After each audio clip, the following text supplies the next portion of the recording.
Hello friends, நான் உங்கள் grandma. இன்றைக்கி ஒரு இன்ட்ரெஸ்டிங்கான வீடியோ தான் பார்க்க போகிறோம். கருவேப்பிலை துவையல் எப்படி செய்கிறதுன்னு உங்களுக்கு செஞ்சு காமிக்கிறேன். கருவேப்பிலையும் புதினாவும் போட்டு செய்ய போகிறேன். அதுக்கு முன்னாடி என்னுடைய வீடியோ இப்போ தான் டைம் பார்க்குறவங்களா இருந்தால் சப்ஸ்கிரைப் பண்ணிவிட்டு பாருங்கள் ஃப்ரெண்ட்ஸ். பக்கத்துலேயே ஒரு பெல் ஐக்கான் வரும், அதையும் நீங்கள் டச் பண்ணிங்கன்னா ஆல்னு ஒரு ஆப்ஷன் வரும். அதையும் நீங்கள் டச் பண்ணிட்டீங்கன்னா நான் போடுற வீடியோ எல்லாமே உங்களுக்கு உடனே நோட்டிஃபிகேஷன் கிடைச்சிடும். வீடியோவை நீங்கள் ஃபுல்லாக ஸ்கிப் பண்ணாமல் பாருங்கள். அப்போ தான் எப்படி இந்த மாதிரி செய்கிறது, இதில் இருக்கிற ஹெல்த் பெனிஃபிட்ஸ் எல்லாமே மத்தியில் நிறையா சொல்லியிருப்பேன். நிறையா டீக்கேன் பச்சை கலர் மாறாமல் எப்படி செய்கிறது அப்படிங்கிற டிப்ஸ் எல்லாமே சொல்லியிருப்பேன். வீடியோவை ஃபுல்லாக ஸ்கிப் பண்ணாமல் பாருங்கள் ஃப்ரெண்ட்ஸ். இப்போ இந்த புதினா கருவேப்பிலை துவையலுக்கு தேவையான பொருட்கள் எல்லாம் எடுத்து வச்சுருக்கேன் பாருங்கள். ஒரு கைப்பிடி அளவுக்கு கருவேப்பிலை, ஒரு கைப்பிடி அளவுக்கு புதினா. நீங்கள் எவ்வளோ வேணால் போட்டுக்கலாம், அது உங்கள் பிரியந்தான். இது நல்லா நாட்டு கருவேப்பிலைங்க, இது நாட்டு புதினா. இது பூண்டு பல், ஒரு 10-12 பூண்டு பல். இஞ்சி பாருங்கள், நல்லா இவ்வளோ பெரிய இஞ்சி. இது மாதிரி சின்ன சின்னதாக கட் பண்ணி வச்சுருக்கேன். 2 டீஸ்பூன் உளுந்து, 1.5 டீஸ்பூன் சீரகம், லெமன் ஒரு ½ லெமன். புளி வச்சு எல்லோரும் செய்வாங்க, நான் புளி வைக்காமல் இப்போ லெமன் ஜூஸ் ஊற்றி தான் செய்ய போகிறேன். காரத்துக்கு ஒரே ஒரு பச்சை மிளகா. காரம் உங்கள் பிரியந்தான், எத்தனை வேணால் வச்சுக்கலாம். எங்களுக்கு காரம் குறைவாக வேணும், அதனால் 1 வச்சுருக்கேன். பெப்பர் பால்ஸ், அது ஒரு 1/4 டீஸ்பூன், ஒரு 10-12 பெப்பர் பால்ஸ். இது பெருங்காயம், கிறிஸ்டல் பெருங்காயம். கட்டி பெருங்காயம் இல்லாதவங்க தூள் பெருங்காயம் இருந்தால் கூட ஒரு ½ டீஸ்பூன் வச்சுக்கலாம். இது எப்படி செய்கிறதுன்னு சொல்லி உங்களுக்கு செஞ்சு காமிக்கிறேன் பாருங்கள். இரும்பு கடாய் வச்சுருக்கேன், அதில் நல்லெண்ணெய் கொஞ்சம் ஊற்றிக்கலாம். நல்லெண்ணெயில் செய்கிறது தாங்க டேஸ்ட்டாக இருக்கும். உடம்புக்கும் நல்லெண்ணெய் ரொம்பவும் நல்லதுங்க, அதனால தான் நல்லெண்ணெய். ½ டீஸ்பூன் நல்லெண்ணெய். ஸ்டவ்வை லோ ஃப்ளேம்லேயே வச்சுக்கலாம். இன்னும் பெருங்காயம் போட்டுக்கலாம். பெருங்காயம் கொஞ்சம் பொரியணும், அவ்வளோதான், கொஞ்சம் பொரிஞ்சாலே போதும். Pepper balls. ஸ்டவ்வை லோ ஃப்ளேமில் தான் வச்சுக்கணும். சீரகம்,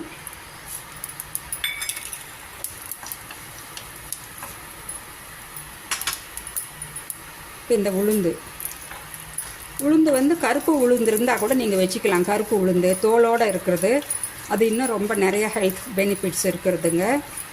என்கிட்ட அந்த கருப்பு உளுந்து இல்லை, அதனால் நான் இதை வச்சுக்கிட்டேன். இந்த பூண்டு போட்டுக்கலாம். லோ ஃப்ளேம்லேயே வச்சு நீங்கள் கருகாமல் இருக்கணும். எந்த பொருட்களும் கருகாமல் இருந்தால் தான் அதில் இருக்கிற அந்த ஹெல்த் பெனிஃபிட்ஸும் கிடைக்கும், டேஸ்ட்டும் ரொம்ப நல்லாயிருக்கும். இதுலேயே இந்த பச்சை மிளகா அதையும் போட்டுக்கிறேன். அந்த பச்சை மிளகாவும் பூண்டும் நல்லா வதங்கிடுச்சு எண்ணெயில். இப்போ இந்த கீரையெல்லாம் போட்டுக்கலாம்.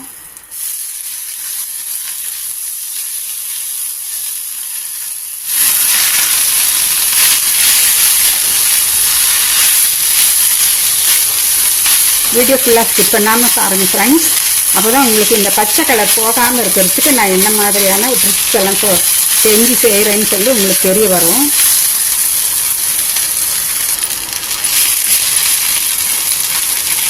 ப்ரௌன் சுகர் ஒரு ½ டீஸ்பூன். ப்ரௌன் சுகர் இல்லாதவங்க நாட்டு சர்க்கரை அல்லது வெல்லம் அல்லது ஒயிட் சுகர். கடைசி ஆப்ஷனல் தாங்க ஒயிட் சுகர். இது எதுக்கு போடுறதுன்னா, உங்களுக்கு இந்த கீரையில் இருக்கிற அந்த பச்சை தன்மை மாறாமல் இருக்கும். அதுக்கு தான் நான் இந்த ஸ்டேஜில் சுகர் ஆட் பண்ணிக்கிறேன், ப்ரௌன் சுகர். நாட்டு சர்க்கரை இருந்தாலும் போட்டுக்கலாம். இந்த டேஸ்ட்டுக்கு தகுந்த மாதிரி நீங்கள் நிறையா வேணாலும் போட்டுக்கலாம். ஆனால் ½ டீஸ்பூன் கண்டிப்பாக இருக்கணும் இந்த அளவு கீரைக்கு. இந்த கருவேப்பிலையும் இந்த புதினாவும் கொஞ்சம் அந்த பச்சை வாசனை போகிற வரைக்கும் நல்லா வதங்கட்டும். இப்போ இந்த ஸ்டேஜில் நான் இந்த இஞ்சியை போட்டுக்கிறேன். இஞ்சி கடைசியாக தான் போடணும். கருவேப்பிலையில் நிறைய ஹெல்த் பெனிஃபிட்ஸ் இருக்குது. கண்ணுக்கு ரொம்ப நல்லது, ஹேருக்கு ரொம்ப நல்லது. ஹார்ட்டில் அடைப்பு இருக்கிறவங்க, கொலஸ்ட்ரால் ப்ராப்ளம் இருக்கிறவங்க, இதெல்லாம் கருவேப்பிலை புதினா துவையிலெல்லாம் அடிக்கடி நீங்கள் செஞ்சு சாப்பிட்டுட்டு வந்தீங்கன்னா நீங்கள் ஹார்ட்டுக்கு என் டாக்டர்கிட்ட போய் எந்த செலவுமே செய்ய வேண்டியதில்லை. அவ்வளோ மருத்துவ குணங்கள் இந்த கருவேப்பிலை புதினாவில் இருக்குதுங்க. ஹார்ட்டுக்கு உண்டான அளவுக்கு இன்சுலின் அளவையும் எங்களுக்கு நார்மலாக வச்சுக்குவோம். இந்த கருவேப்பிலை புதினா சுகர் பேஷண்ட்டுக்கெல்லாம் இது ரொம்ப வரப்பிரசாதம், ரொம்ப நல்ல விஷயமெல்லாம் இதில் இருக்குது. சுகர் பேஷண்ட்டுக்கு இன்சுலினை நல்லா கச்சிதமாக நார்மலாக சுரக்க வைக்கும். கான்ஸ்டிபேஷன் பிரச்சனை இருக்கிறவங்க இது நீங்கள் அடிக்கடி செஞ்சு சாப்பிட்டுட்டு வந்தீங்கன்னா ஃபைபர் நிறையா இருக்கிறதுனால அதுவும் உங்களுக்கு நல்லா ஆகும். இதில் விட்டமின் ஏ, சி, டி அது மாதிரியான விட்டமின்ஸ் எல்லாம் இதில் நிறையாவே இருக்குது. புதினா வந்து ஜீரணத்துக்கு ரொம்ப நல்லதுங்க. வாயில் வந்து நாட்டம் வர்றவங்க, வாய் துர்நாற்றம் இருக்கிறவங்க வந்து அதுக்கு நிறைய தினமும் செய்வாங்க. இந்த மாதிரி புதினா துவையல், கருவேப்பிலை, புதினா ப்ளைனாக வெறும் புதினா துவையல் மட்டும் கூட சாப்பிட்லாம். இது மாதிரியும் ரெண்டும் கலந்தும் சாப்பிட்றலாம். செஞ்சு சாப்பிட்டிங்கன்னா அந்த வாய் துர்நாற்றம் கம்ப்ளீட்டாகவே போயிடும் அடிக்கடி செஞ்சு சாப்பிட்டிங்கன்னா. அல்லது காலையில் வந்து கொஞ்சம் புதினாவை தண்ணியில் போட்டு நல்லா கொதிக்க வச்சு அந்த தண்ணியால் நீங்கள் வாய் கொப்பளிச்சிட்டு வாங்க. அப்பவும் உங்களுக்கு அந்த வாய் துர்நாற்றம் போயிடும். பெருங்குடலில் வந்து கட் ஹெல்த்துக்கு ரொம்ப நல்லது, ஜீரணத்துக்கு ரொம்ப வெயிட் லாஸ் பண்ணணும்னு நினைக்கிறவங்களுக்கு இது ரொம்ப நல்லா வந்து வெயிட் லாஸ் ஆகும். அடிக்கடி வாரத்தில் 2-3 நாளாவது நீங்கள் செஞ்சு சாப்பிடுங்க. வெயிட் லாஸ் வந்து ஸ்டவ் ஆஃப் பண்ணிவிட்டு இதுக்கு தேவையான அளவு உப்பு போட்டுக்கலாம். இந்த கடாய் சூட்லேயே இந்த புதினாவும் கருவேப்பிலையும் கொஞ்சம் நேரம் இருக்கட்டும். அப்புறம் மிக்சியில் போட்டு அரைச்சி எடுத்துக்கலாம். தேவையான அளவு உப்பு. ஒரு சிலர் இதில் தேங்காய் போடுவாங்க, சின்ன வெங்காயம் போடுவாங்க. அதெல்லாம் எதுவுமே வேண்டியதில்லை எங்களுக்கு. தேங்காயெல்லாம் போடாமல் இது மாதிரி மட்டும் செஞ்சு சாப்பிட்டு பாருங்கள், ரொம்ப டேஸ்ட்டாக இருக்கும். இது நல்லா ஆறுனப்புறம் அரைச்சி உங்களுக்கு காமிக்கிறேன். ஃப்ரெண்ட்ஸ், இது நல்லா ஆறிடுச்சு. இப்போ மிக்சி ஜாரில் ஆட் பண்ணிக்கலாம்.